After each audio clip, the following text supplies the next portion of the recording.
ang tingin ko ang mas mabigat na problema na dapat malaman ng Pilipino is nag-hemorrhage ang country.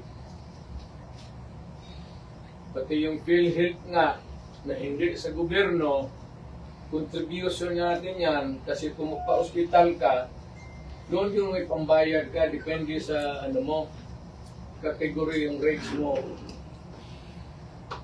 Kung ibang iyo, dibidibyo ka talaga na full o maglabas mo, wala ka ng bayaran.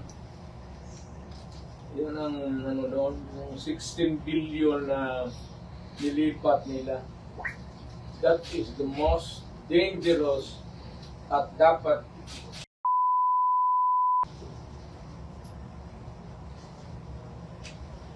government malverse the money of the people.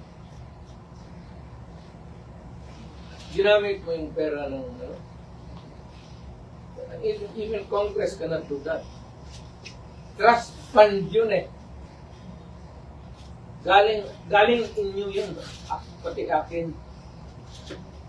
Contribution yun natin para pag nagkasakit ka ng cancer, uterus, may pag-opera ka.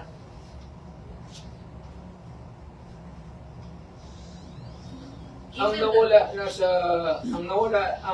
ating PhilHealth funds natin lahat was about 8.9 billion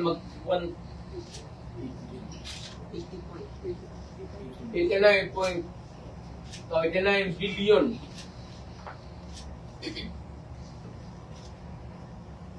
Of that 89 billion, 27 na lang ang nawala. 27 na lang ang natira.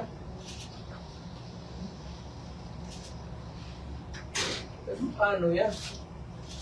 Hindi ba na ano nang gagawin?